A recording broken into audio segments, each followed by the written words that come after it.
Hey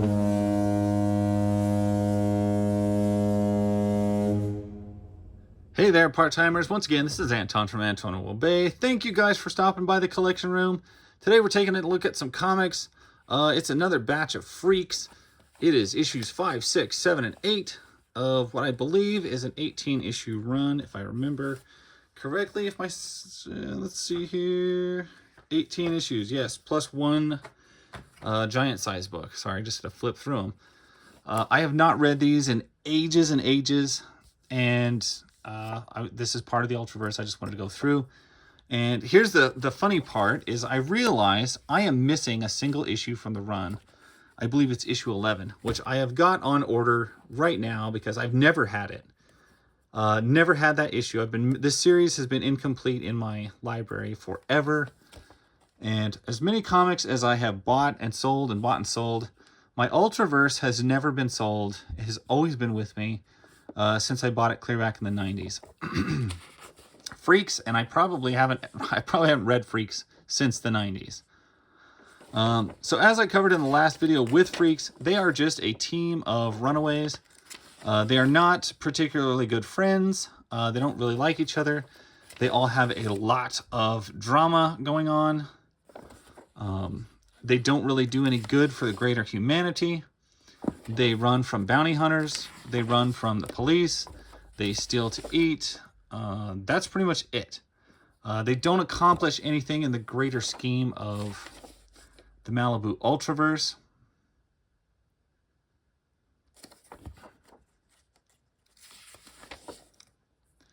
They are fairly interesting, but they're all just incredibly tragic. All of their stories are so tragic and sad. The big rock guy, Boom Boy, he was locked in a basement almost his entire life because he was born weird and different. The girl with the green plasma pressure, she has been like sexually abused and molested and raped and all these things. So she is just a bundle of emotional problems and anger. Anything just falls apart into a mess. He's like a shapeshifter, but he's really terrible at it. Sweet Face is just a pretty girl with worms covering out all over her body. That's disgusting looking. And you got one guy, Plug, who just lives in like computer devices. So it's a sad go. Like it is a sad go.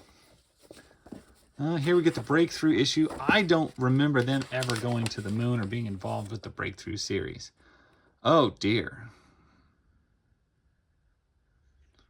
It's Mangle, and they run with Mangle. Mangle is just horrifying. I'm also always been disturbed. He seems to be naked. I don't think he wears clothes. He just runs around in nothing basically. Except those weird medical braces that keep him held together.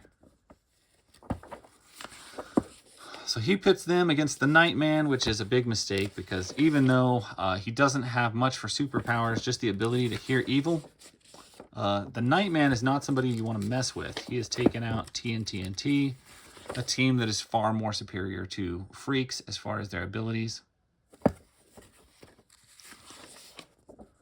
And yeah, he has no pants on.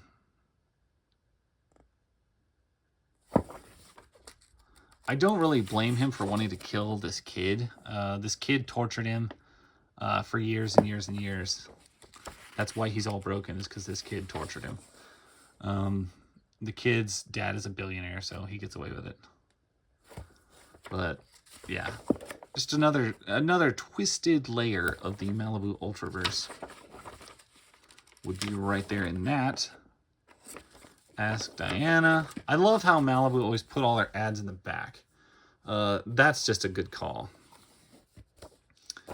At issue 7, which is the Jump On Now series, after the Breakthrough event, every Malibu Ultraverse comic was like, jump on now.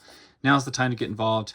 We're starting our plot line over again, or a different plot line, so it's time to get on board. And it's the only time they did it, and then the books ran out, because it only ran about 2 years, was all they printed issues.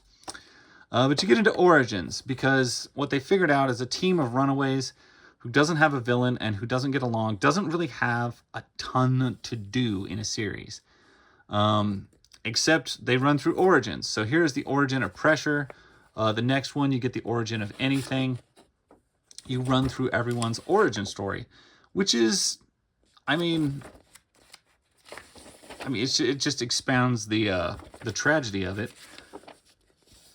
I would say they probably didn't need to do that, since I think we've got enough of everyone's origin story to kind of carry along the plot without having to dig super deep.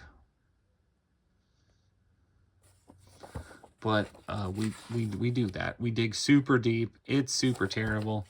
It's super disturbing. You knew it would be.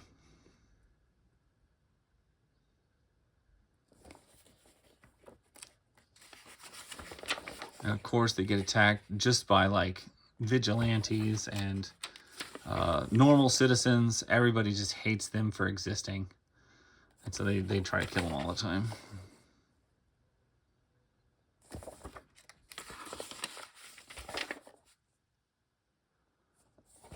There's the whole data file on this gal. We get a flashback story of the Squad. If you remember my hard case series, I loved the Squad. In fact, that is the one Malibu comic that I don't have, is Year Zero, Death of the Squad. I have one issue of it, and I think there were 4 issues. Something I would like to eventually find out. Issue 8, we get the Anything flashback story, which of course I think we already pretty much know. In fact, this exact scene was shown, I think, in issue 2. So I really genuinely think the writers had a really good idea. Let's make this team of runaways, but then it was kind of like, wait, what do we do with them? The whole world just is after them all the time, trying to kill them. There's no real reason for it, other than the fact that they're weird misfits. But like, that's it. They stole some groceries. I don't think there's a call for this much hate and pursuit of this team.